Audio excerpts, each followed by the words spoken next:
Hi everyone. We're going to wait a little bit, a couple minutes, just to make sure that who wants to join can join. But we'll get started in just a couple minutes.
All right, we're going to go ahead and get started. I just want to welcome everyone to a virtual presentation at Spokane Community College. This is made available to us by the Hagen Foundation Center for the Humanities in connection with Humanities Washington. We have the pleasure of having Clyde Ford with us today, who will be taking us on a conversation titled Talking About Race in Turbulent Times. Before I introduce him, there are a few housekeeping things I want to go over. This is an interactive conversation where Clyde may ask for audience participation. So if you're on Zoom, you can raise your hand during the participant view, or you can also make comments in the chat, which I can read out loud. If you're watching over live stream, you can make comments on the live stream, and then that information will get over to me, and I can make those comments made known to Clyde as well. Now for our introduction. Oh, sorry. At the end of the presentation, we have also set aside some time for questions. If you're watching live, you can post a question again in the comments. If you're on Zoom, you can also post your question in the chats, and I'll be reading out questions submitted in those two formats to Clyde. Now for our introduction. Clyde W. Ford is a software engineer, a chiropractor, and a psychotherapist. He's also the award-winning author of 12 works of fiction and nonfiction, whose most recent book, Think Black, a memoir about his father, the first Black software engineer in America, was published in September of 2019. Clyde earned a Bachelor's of Arts degree in History and Mathematics from Wesleyan University in 1971, then worked as a systems engineer for IBM. In 1977, he returned to school, enrolling at Western States University in Portland, Oregon, where he completed his doctorate in chiropractic. Later, he undertook postdoctoral training in psychotherapy at the Synthesis Education Foundation of Massachusetts under the direction of Stephen Schatz and the Psychosynthesis Institute of New York. Ford was in private practice for 18 years as a chiropractor and psychotherapist, first in Richmond, Virginia, and later in Bellingham, Washington, where he currently resides. Please welcome Mr. Clyde Ford. Guillermo, thank you very much for that introduction. And I also want to thank Gwen and Jillian and Jonathan and all the other people who have made this presentation possible. I think one of the things I also want to add just a little bit to that presentation, that lovely introduction that Guillermo gave me, is to say that not only have I been a chiropractor and psychotherapist in private practice, but my work in social justice, particularly my writings on race and racism, have given me the opportunity to be in some very special places. I took one of my books, We Can All Get Along, 50 Steps You Can Take to Help End Racism, on the Oprah Winfrey Show many years ago, but it was an opportunity to have a nationwide conversation on television about the issues that we'll also be talking about today. And in 2006, I was really pleased to be both nominated and receive the Zora Neale Hurst and Richard Wright Award in Nonfiction, which is really the highest honor given to an African-American author. And this year I was both surprised and pleased to have received, to be a finalist for the Zora Neale Hurst and Richard Wright Foundation. So I just want to say that I think in part because it's so much a part of why I'm doing what I'm doing. I certainly have a very deep belief in the capacity of all human beings for personal healing, both physically and psychologically. And I also believe that that same capacity for healing extends beyond the personal to communities, to families, to nations, and to the world as well too. I'm just going to take a minute to bring up the presentation that I would like to share with you tonight. And I hope that in a minute, you all can see in front of you my first screen, which says talking about race in turbulent times. So Guillermo, just maybe just say yes, you can see it, and that'll make me feel a lot more confident. Yes, I can see it. Great, thanks, man, I appreciate that. So, here's what I'd like to do in the hour or so that we have available to us together. We've already given just a little bit of an introduction to who I am, and you heard that really lovely introduction by Guillermo. What I would like to do is first just to share with you some thoughts and ideas from having delivered a presentation like this so many times around Washington State, across the nation, about why have or even why avoid and why people have or avoid conversations about race. I also want to just share with you a little bit of a sense of why there might be some special challenges of having a conversation about race within an academic setting like Spokane community colleges. And then I want to most importantly share with you from some tools that I know work for having difficult conversations, like a conversation about race. Now, normally when I have an hour and a half to do this presentation, we spend the last 20 minutes of the last half hour, or the first 20 minutes, I should say, of the last half hour in one-on-one breakout sessions, actually having a conversation about race. Well, that's not going to be possible this evening. So in the manner of a typical, let's say, professor at an academic institution, I'm going to give you a take-home exam, and I'm not going to grade you for it. And you'll see what I mean when we get to the end of this presentation. And finally, after that, I hope we have some time left for a question and answer period.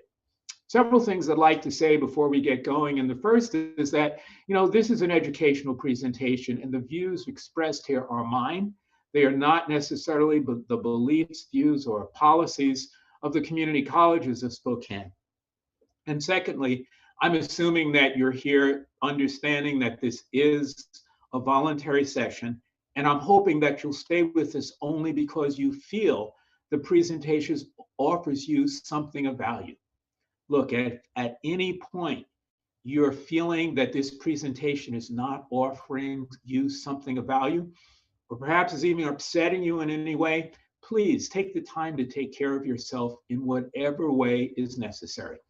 Whether that means standing up and walking away from your screen for a while and maybe coming back or maybe not, whatever it is, talking to somebody after this presentation, I'm just going to assume and I'm going to hope that you will take care of yourself in whatever way you feel necessary if that arises. Having said that, we have, as Guillermo said, an opportunity for questions. I may ask you for responses or questions during this presentation. Look, if you want to respond and you're on the Zoom call, one of the things that you can do is bring your mouse down to the bottom of your screen where you'll see the participants menu item. Click on that, a window will pop up. Usually at the bottom right of that window is a button that says raise hand. You can click that button and that will alert Guillermo to you being someone who has something to say. He'll go ahead and unmute you, and then you'll have the opportunity to speak with us. If you're joining us from a live stream outside of the Zoom call, then I think you will be able to simply use the chat function and connect directly with Guillermo, who will then read whatever responses you have to me. I think that's probably the easiest way that we can handle questions this evening. So let's get started. And I can see that as I'm trying to get started, my screen is not moving forward. Let's try it again. Wow. Okay. I'm not quite sure what's going on here. I think it's on my side, so I'm going to just take a minute and see if I can't. Oh, I apologize for this. Let me see if I can get this going in another way. Excuse me for 1 minute.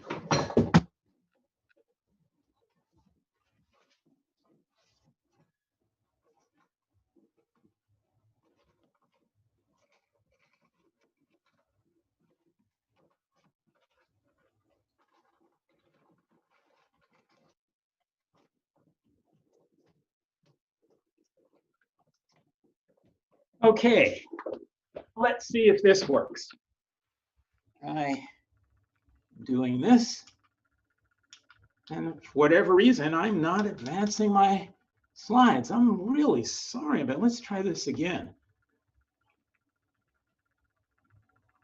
What I'm going to do is to stop sharing and then start sharing again. I'm not quite sure what's going on, but this is one of the joys of doing an online presentation, right? You don't always get it to go the way you would like. So let's see if this works.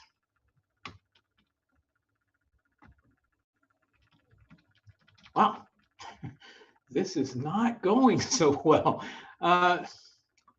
Remember, I'm going to keep trying this and just see if there's something that I can do that I'm not doing here. I don't see anything, but let me just keep trying going back into sharing and not sharing, and perhaps that will work at some point.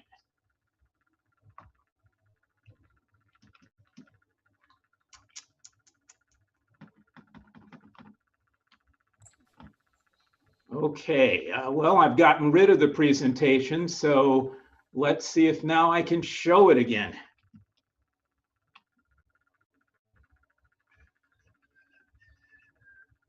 And again, I do apologize for this. This is really the first time it's happened this way. Clyde, could you email it to me and then maybe I could share my screen?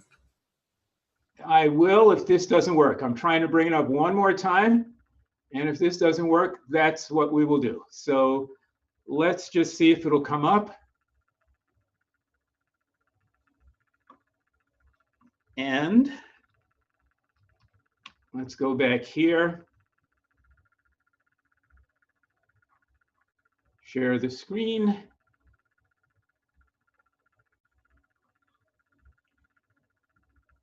Okay, I have a feeling this just might work. I'm going through some of the screens I went through before, and again, I apologize for that. Now, let's start with a question, really, and the question is, why have a conversation about race? And these are some of the answers that I've heard as I've delivered this presentation around the state and around the country. And the first is that, you know, this is an unresolved issue that won't disappear by itself. And another response that I've heard is, if we don't talk about it, we'll only fight about it. And I think we only need to look at what some of the things that have happened in the streets this summer, what happened in Charlottesville several years ago, to recognize that this is an important conversation to have, because if we don't talk, the chances are we'll end up fighting. Why have a conversation about race? Well, as far as I know, I don't know any other way to bridge differences between people or groups or communities than to have a discussion about those differences.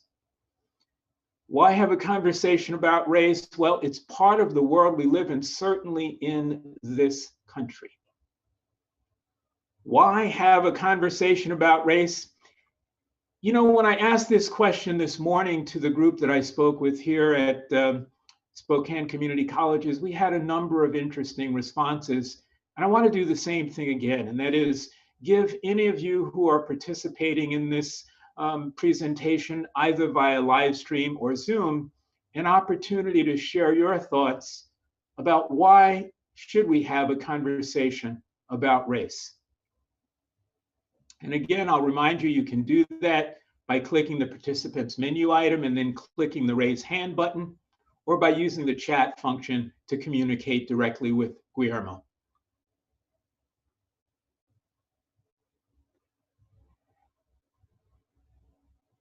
And I'll just ask you, Guillermo, do we have anybody coming through on either the chat or raising their hand?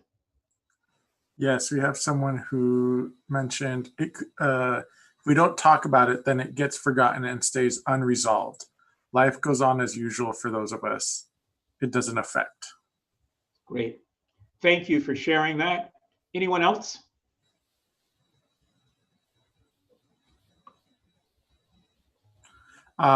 We do have someone also mentioned, how can I understand what people of color are going through if I don't listen to them directly?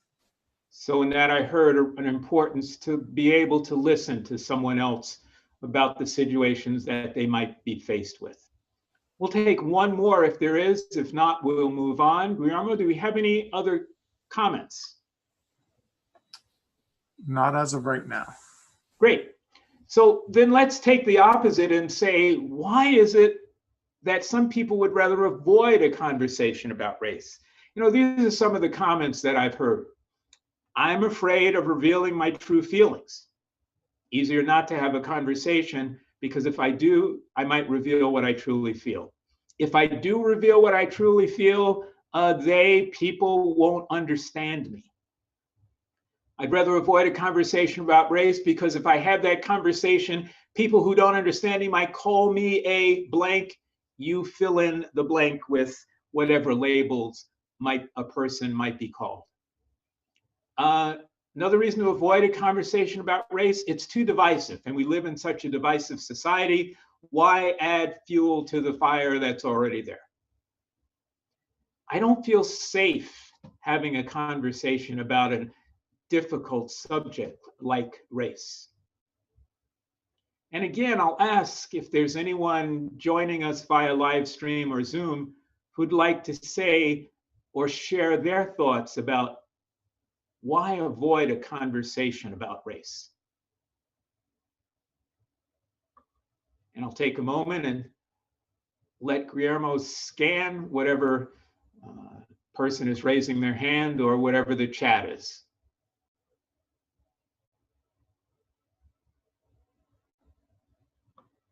And I'll ask you, Guillermo, do we have anyone coming through on chat who wants to share their thoughts or ideas? Not for this one particularly, but Renee did want to mention for the last question why we need to talk about race is we need to permanently embrace the act of challenging ourselves and our personal attitudes as a reason to talk about it. Thank you. Let's then keep moving on. And before I get to this one, let me just tell you a personal story about why I think it's important to have a conversation about race. It must have been about 25 years ago that I was in Germany. And I used to go there every summer. I was invited by an institute outside of Freiburg, which is near the Schwarzwald, the Black Forest, to teach a class on somatic psychology. I taught this class many times in the United States and a number of times in Europe. And I had a pretty good feeling for how long it took for each segment, each module of the class to proceed, particularly the exercises that I gave participants in order to go through and then talk to each other about this.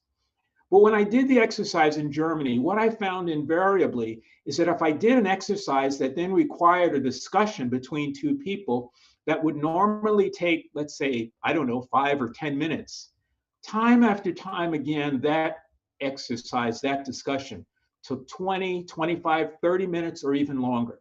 It really kind of threw off my schedule. And it got to the point that I was wondering, why is it that it's just happening here? Is it something to do with the German language? And those of you that speak German know that a lot of the German words are longer, and so it takes a longer time to say something than you might in another language.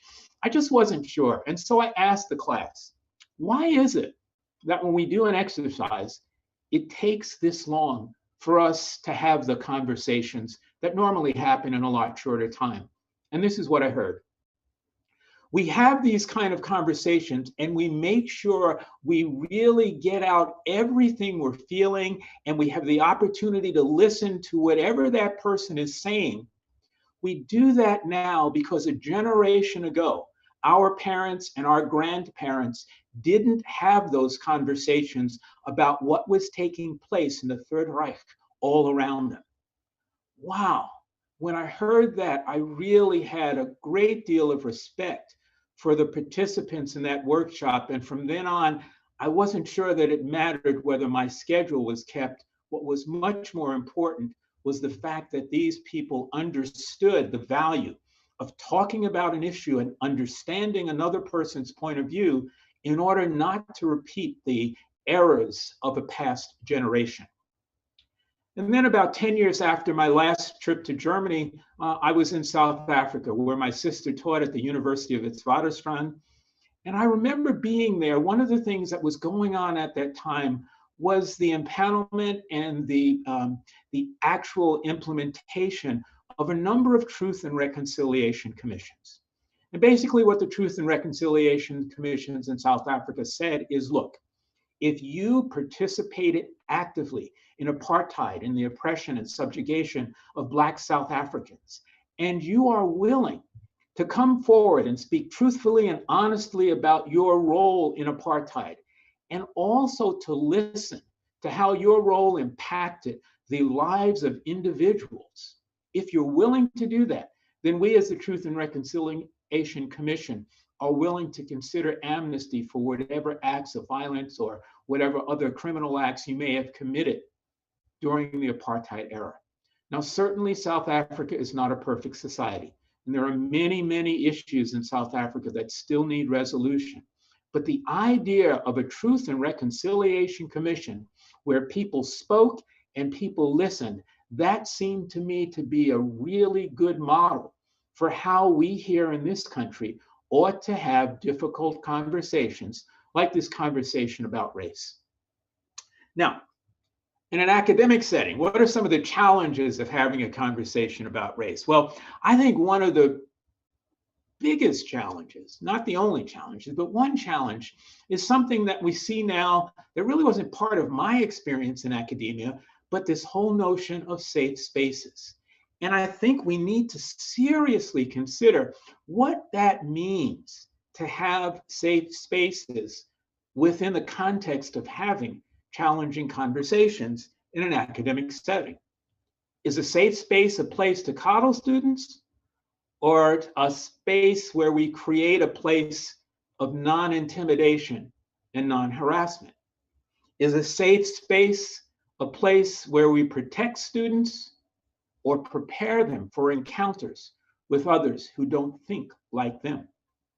Is a safe space a place where we isolate ourselves, or a place of intellectual confrontation, where we have the opportunity to engage, even in challenging discussions, with someone who doesn't agree with us?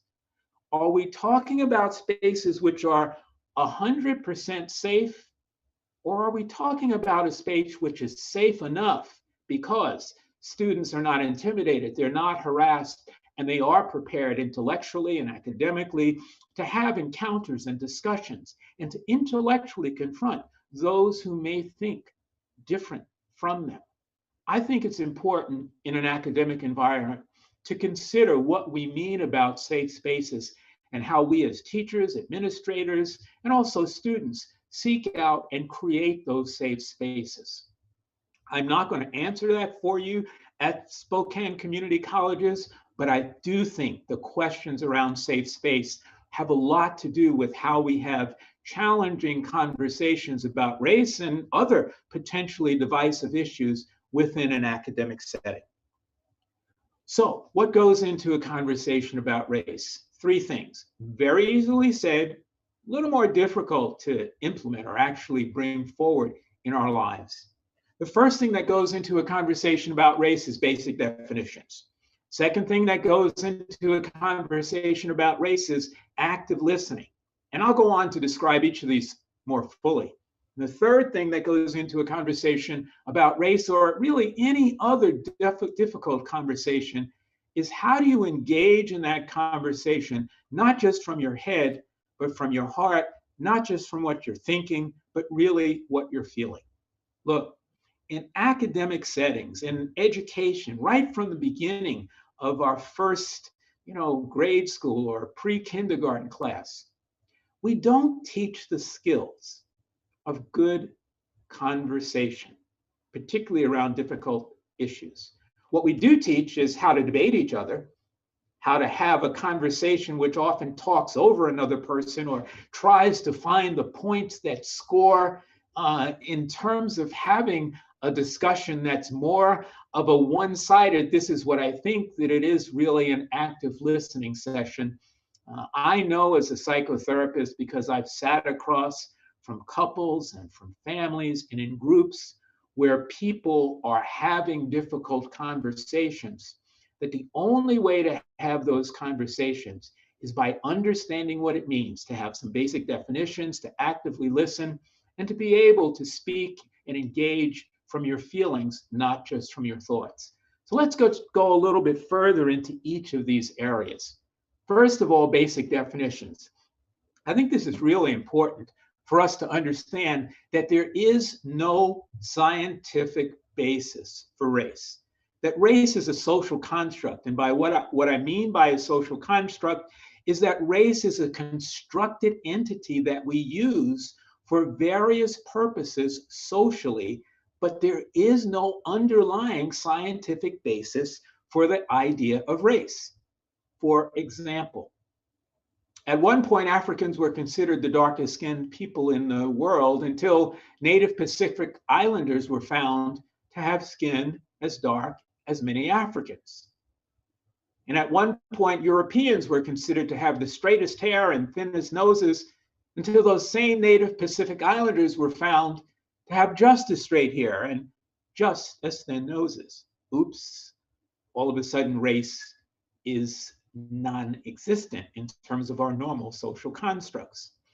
Blood protein matching shows Northern Europeans are physiologically closer to Africans than to Asians or Pacific Islanders. Wow. But DNA matching shows those same Northern Europeans evolutionarily closer to Australian Aborigines than to Africans. Wow, again.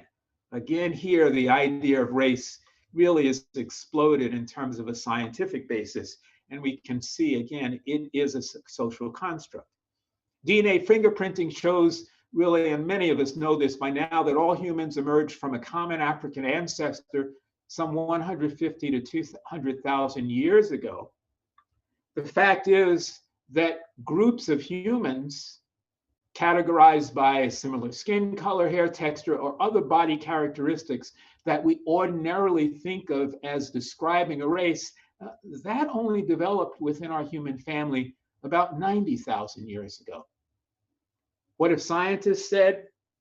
As early as 1930s, scientists were talking about how impossible it was to scientifically define a basis for race, like Franz Boas in 1936, or like Julian Huxley and A.C. Haddon, also in 1936, saying that race in terms of a subspecies of human is purely hypothetical. It just doesn't correspond to anything that's found, and certainly doesn't add up to the kinds of subspecies we might find in animal populations. Hans Kamlitz said in 1958, hey, we talk about race, but really that's such a debased word. It's not very helpful. Again, because there is no scientific basis for it.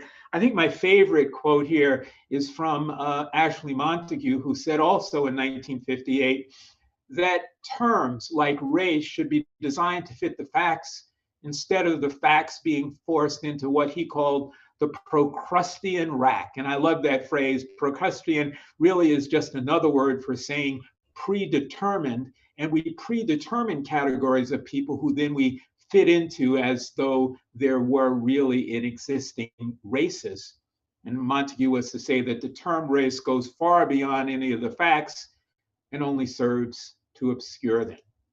I think that's some important understanding to have in terms of a discussion or a conversation about race. And another basic definition, and I have to say, if those of you watching this presentation take nothing away than the following slide, I will feel as though I have perhaps done something valuable tonight.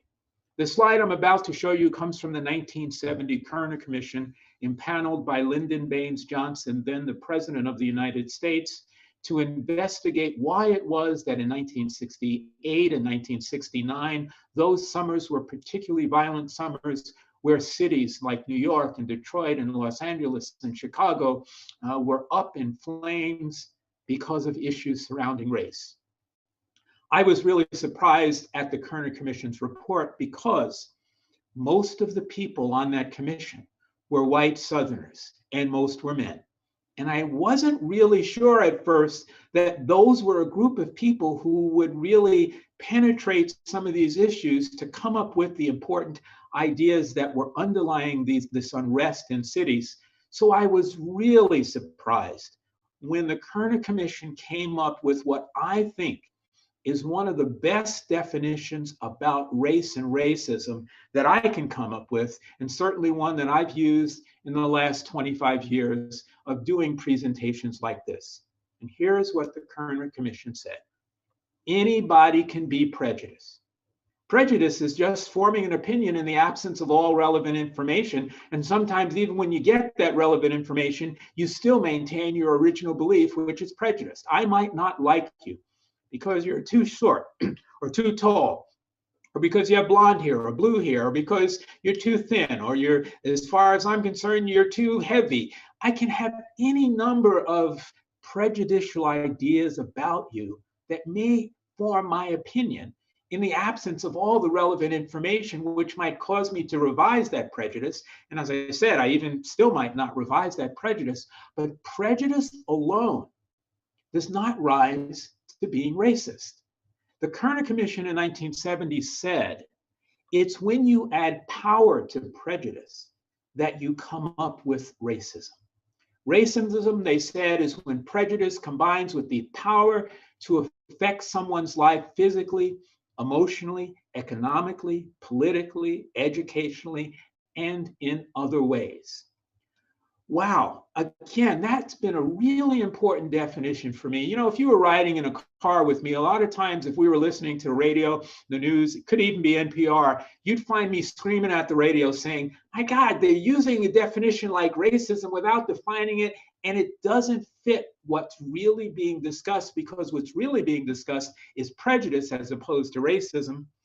And I think that splitting up of that term into prejudice plus power really gives us the opportunity to talk about what's prejudice and how do we combat that, what's power, and all the different levels of power, whether it's institutional power, whether it's political power, whether it's personal power, whether it's the power of privilege, all of the different varying gradations of that, to have a more nuanced discussion about race and racism. It also gives us the opportunity to have a little bit better conversation about terms we throw around, like racist, anti-racist, reverse racist. Using the Kerner Commission's definition, for example, where would we find a situation of reverse racism? Very, very rarely. Might we find a situation of reverse prejudice? Sure. But again, when you think about racism or racist being prejudice plus power, very rarely are the communities that are subject to racism also the communities which have the power to do anything about that. And therefore, the whole idea, or the whole notion of reverse racism really is one that I think falls by the wayside based on this definition, whereas again, reverse prejudice is something that I think does exist. It's been pointed out on any number of occasions that this isn't a bad definition, not just for racism, but for sexism, for ageism, and for any of the other contentious issues where prejudice combines with power in order to impact somebody's life. Now, a lot of times when I'm doing this presentation and I give this definition of racism, I'm able to see, as I'm not right now because I can't see any of you, I'm able to see in the faces of a lot of people in front of me a kind of sense of relief, almost hearing a collective sigh where people say, oh my God, maybe I'm prejudiced, but maybe I'm not racist. And I think that's a really great place to start to have a discussion about race, because it tells us, again, how we can combat prejudice, which may be very different from how we might want to combat power. So I am going to take another opportunity here, and having presented this basic definition about race being prejudice or racism being prejudice plus power to implement that prejudice, I'm going to ask, what's it like for those of you listening, watching this presentation, to hear this definition? And I'll pause for a moment to see if you want to either raise your hand by clicking the button, or if you are typing something in to a chat that Guillermo can then share with me. What's it like to hear this definition of racism equated to prejudice plus power?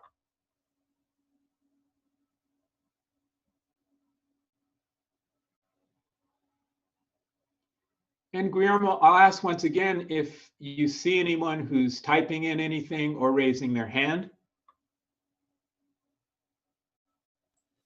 Pretty quiet. Great. Well, I don't mind that. So it's good either way. So let's just keep going on. We did have someone comment right now, prejudice doesn't seem powerful enough a word for some of the terrible ways people treat each other. Yeah, and I would agree with that. And I think it is when prejudice is added to the power that people have, whether that's personal power, political power, or whether it's the power of privilege. And again, for me at least, I think it's the Kerner Commission that allows this definition, this separation, which gives us the opportunity to talk about how is it and why is it that people feel they can treat each other in these often terrible ways. And I think it is treatment is what the Kerner Commission would say, that's the power. Prejudice is the belief. Treatment, how we engage with each other, that's the power to affect somebody physically, emotionally, educationally, or otherwise, as the definition suggests. Anyone else, Guillermo? Yeah, we have a couple more. We have someone else who mentioned, I think it helps to break barriers to begin a conversation. Thank you. And then one other one, it helps this particular person, June, understand my siblings' behavior a little better. She has prejudice, but doesn't consider herself racist. Thank you. And then one last one is, I think it's important for people to know that racism can be expressed as an individual act, and it can be expressed when people do nothing about systems which protects whiteness. Yes, I couldn't agree more. And once again, power goes both ways in the sense that power can be the act of doing something, and those in positions of power who don't do something, that's also a way of talking about how power is not used when it could be used. So again, I find that this discussion really is opened up by this definition and gives us an opportunity to have a much more nuanced conversation about these very issues. So thank you everyone who added your thoughts and ideas to this discussion. So basic definitions. You know, in an academic environment, I also want to mention that one of the other things that sometimes happens is what we call pedagogical bypass. And by pedagogical bypass, what I mean is using pedagogical ideas and practices to sidestep or avoid facing unresolved instructional precepts, emotional issues, psychological wounds, or social injustices, both within teachers and students. That's a definition. Let me give you some real practical examples of what I mean by that. So an institution, a teacher, or even a student might say, you know, I or we were really filled at this institution with some universal humanistic pedagogical principles that honor and respect all students. I or we could never be considered, this institution could never be considered prejudiced or racist based on the founding principles that we have. That's an example which perhaps bypasses the real lived experiences of the students and the teachers and maybe even the staff who are part of that educational institution's family. Another really good example of that concerns academic freedom. One hears Academic freedom demands that any ideas can be discussed on campus without concern for how they might affect a particular person or group. Only intellectual rigor is important. Again, that may bypass how some ideas do affect a particular person or group.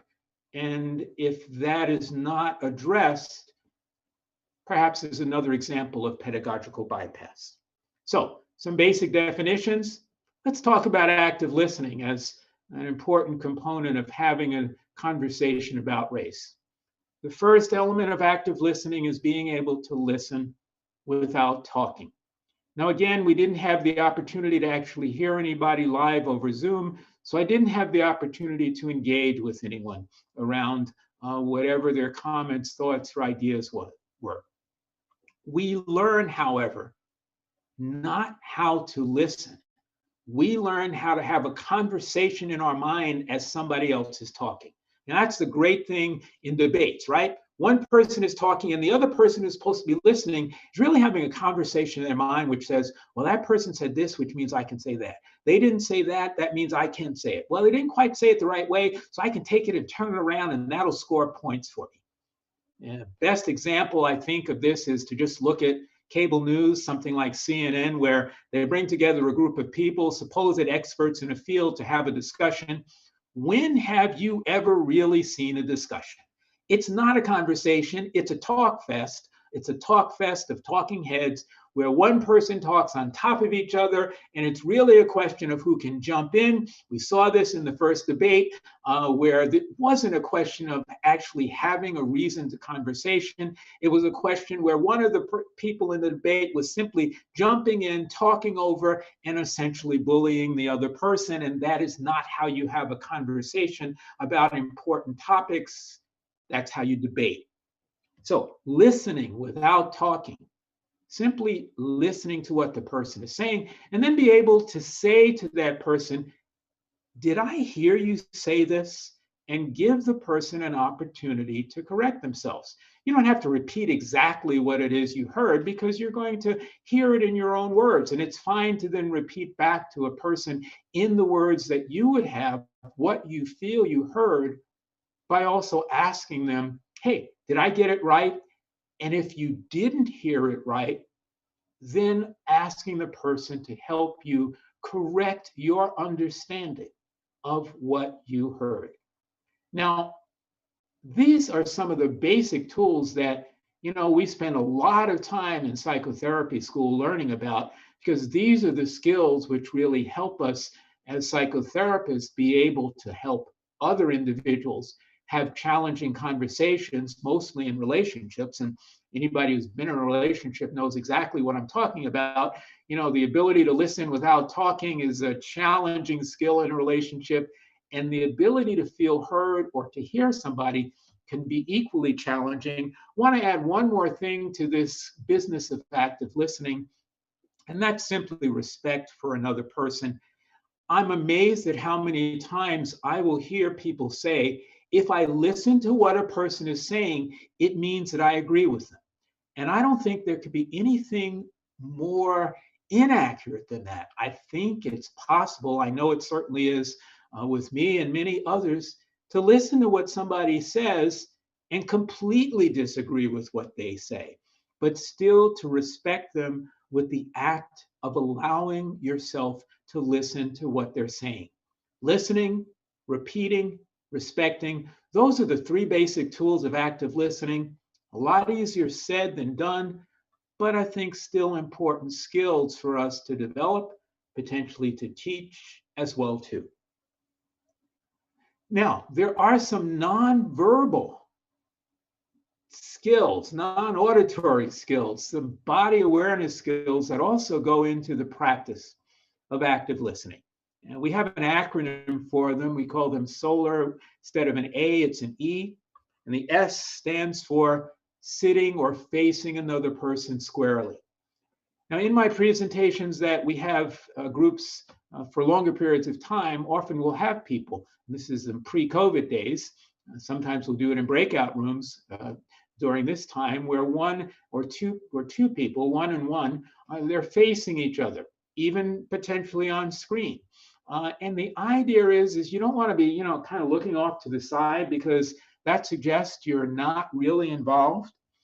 The O is to keep an open posture. That means you're not talking to somebody like this, or your legs are crossed. I can't do that, or I'll fall down because I'm standing right now. But an open posture says that you're making another person feel welcome and engaged.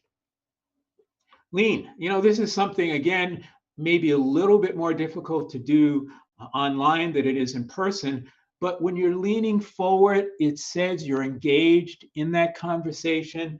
When you're leaning backwards, it's almost as though whatever that person's saying is repulsing you, or you don't want to be there.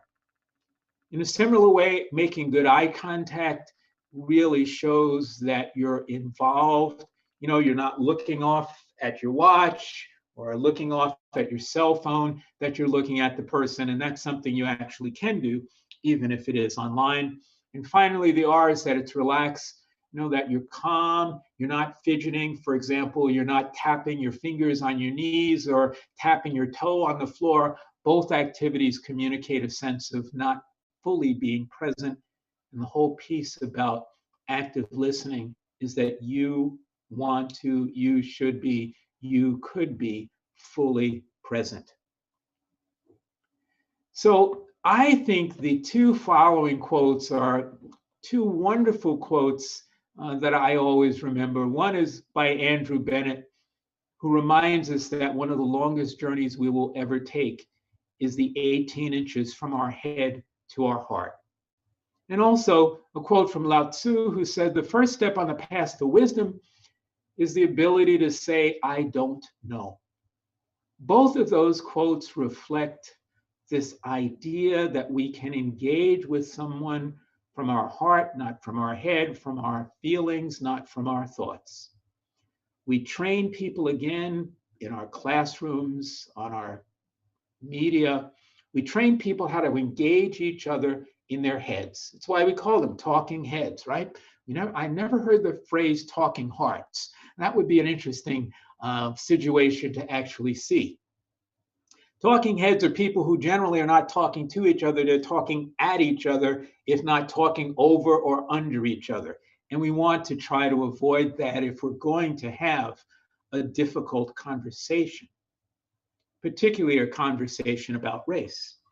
How do you engage from your feelings as opposed to your thoughts? How do you engage from your heart as opposed to your head? One of the easiest ways to do that when you're listening is by asking yourself, how does this make me feel? How does what the other person's saying make me feel? Rather than, what does this make me think? Too often, we're simply listening for the purpose of figuring out what we can say. That means we're thinking about what that other person is saying. We're not listening to what that other person is saying. We're not letting it touch us in a way that might impact us. A lot of people, some people, I should say, do have some difficulty of, what is this whole business of feelings? I don't get that. I don't think that way, which is an interesting statement that people make. I don't engage with other people that way. And for those folks, I simply ask them to tune into the sensations that they're aware of in their body. Many people can do that. Oh, while I'm having this conversation, I'm feeling some tightness in my lower back, or I'm feeling some tension in my neck, or my shoulders feel like they're rising, or I'm sweating a little more. And there's a lot of ways to tune into what your body is doing. And your body is a great indicator of what your feelings are. Even if you can't connect with what those feelings are, 9 times out of 10 people can connect with what's going on in their body. In the same way, if you're talking, if you're speaking, you can speak by offering, this is how I feel, rather than this is what I think. Again, we're taught to share, well, this is what I think about a particular issue. And I always like to ask people to go beneath that sense of thinking to what the underlying feeling is, if you can't get there, because maybe this is not, the language you're used to communicating on about your feelings. Certainly, once again, your sensations can really be appropriate.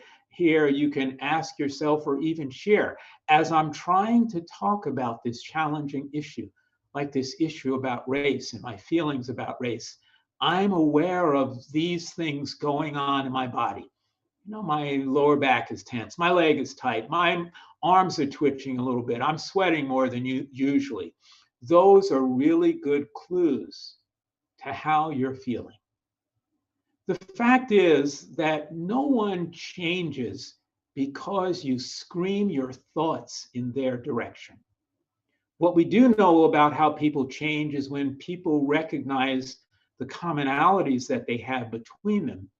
And those commonalities often have more to do with how a person is feeling as opposed to what a person is thinking, which is why engaging from your heart as opposed to engaging from your head can really be so important in having a difficult and challenging conversation, like a conversation about race. Now, were we to have had a longer time together, I would have invited you into Zoom breakout sessions with 2 people in each session, where each person would have a chance to be a speaker and the other person a listener. And I would challenge you then to use these tools, 3 tools of really having a difficult conversation, basic definitions, active listening, and engaging from your heart, not your head, your feelings, not your thoughts. I would challenge you to use those tools in having this conversation. Obviously, one person would speak first and then the other. And what I would challenge you to have this conversation about is, as a student, a teacher, an administrator, or a staff member, what has my experience of race been like on this campus or on another campus that I've been at? Since we don't have the time to do that in this session, I am going to assign that to you as a take-home exam. I'm going to ask you in the next day or 2, next week, it doesn't really matter, to find someone, maybe even someone you've never engaged with before, and to say to yourself and to that person, hey, I'd like to have a conversation that maybe stretches my limits a little bit. It's a conversation about race, and these are the ways in which I'd like to try to have that conversation. I want to make sure that I'm really listening and hearing. I want to make sure that I'm trying to talk from my heart and not my head. And I also want to make sure that we're engaged by having some basic definitions that we're talking about. Maybe even talking about that definition about racism being prejudice plus power and what that means. So again, I'm going to challenge you. I'm going to assign that to you as take-home homework that I'm not going to be there to grade, but I can tell you from my past experience of having people do this during a workshop, during a session like this, it's amazing what happens when people use these tools of having a good conversation to have a conversation about a difficult topic, like a conversation on race. And Guillermo, let me ask you to give me a little bit of a time check and to see where we are right now. Yeah, we have a few minutes left, about 6 minutes. I think this is a good time if anyone has questions. I think this would be a great time. So let me stop sharing and ask if there's anyone who has any questions, comments, observations based on this presentation. Please get them to Guillermo or raise your hand in the Zoom environment, and we'll see what we can do to answer those questions. And while we wait, I think I'll share a couple of comments that people expressed in the comment section. One of the participants shared, "Power is such a sharp tool. I've spent a great deal of effort protecting my children against the power of some of the elders in our family." And Thank you. One other comment also is, "Academic freedom does not excuse or should not allow hate."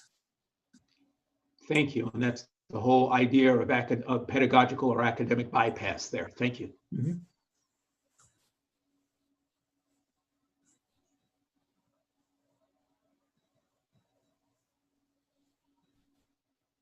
So again, I'm just waiting, pausing to see if there is anyone else who would like to add their thoughts or has any questions that we might try to answer at this point.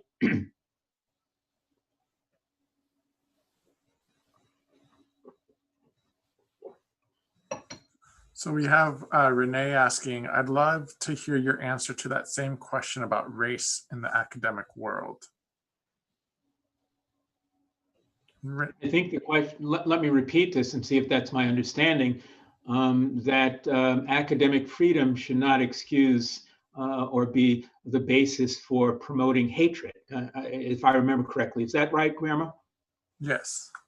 And so I think it's a simple response. I certainly would agree with that, I think there is a way, even, however, to discuss some of the abuses that happen in an academic environment and still look at them without making people who might be discovering these abuses, I'm thinking of students, feel intimidated.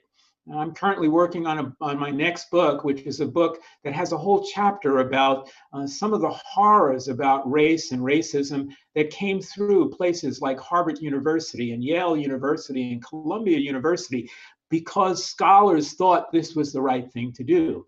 So I do think it's possible to have discussions about really challenging issues and even hatred without promoting that in an academic environment. And that's part of the challenge of being a good teacher and a good instructor, is how do you do that? I don't think you do that by avoiding those issues. I do think you do that by creating a safe enough space for students in your environment to explore those issues in a non-threatening, non-intimidating way that really helps to empower them to counter the very ideas which would lead to hate. Clyde, we have a similar question. One of our participants is asking, do you have any advice or direction for administrators at SCC on how to address structural racism at a historically white institution? Yeah, and I think my first advice really would be try to use some of the tools that we spoke about tonight to engage in discussions about race and racism. And I think that's really important. This is an issue we just don't talk about enough. And the work that I do, particularly with high-tech firms, because of my background in technology, is to open up these firms to discussions among employees, among administrators, among people who are the decision makers, to have conversations. The one thing we don't have in this country is a good history of talking about the very issues that we need to talk about.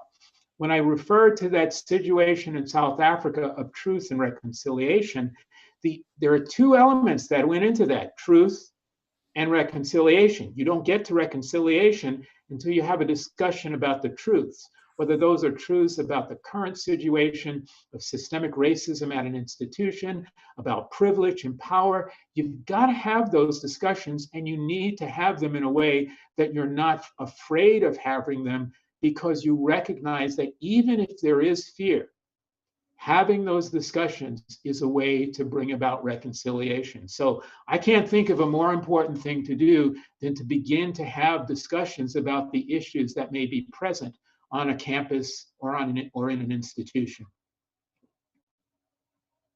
We also have another comment that says these listening skills apply to every conversation, and they're thanking you for those.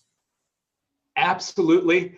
Again, we don't train people how to have conversations.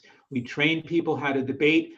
I think that needs to be different. I think it's the job, the goal, it should be of every teacher, of every institution, to help students not just learn how to debate, not just learn how to think critically. All of those are important, but also how to have a discussion about important issues that allows them to hear other people, to listen, and then to really bring forward not just what they're thinking, but also what they're feeling. Those are really important skills. They can be learned. I know they can be learned because I learned them as a psychotherapist, and we teach psychotherapists how to do that. We can teach anybody how to do that. All right, Clyde, I think that was perfect ending to a great conversation. And I know we appreciate the tools that you've given us and the listening skills. We just want to say thank you so much for taking today to work with our campus. Well, thank you also. And again, I apologize for whatever glitch happened technologically. I'm just glad we could get past that and actually get to the presentation. Thank you all for attending and participating. And I look forward to any future engagement with the community colleges of Spokane. Good night. Have a great evening. Thank you.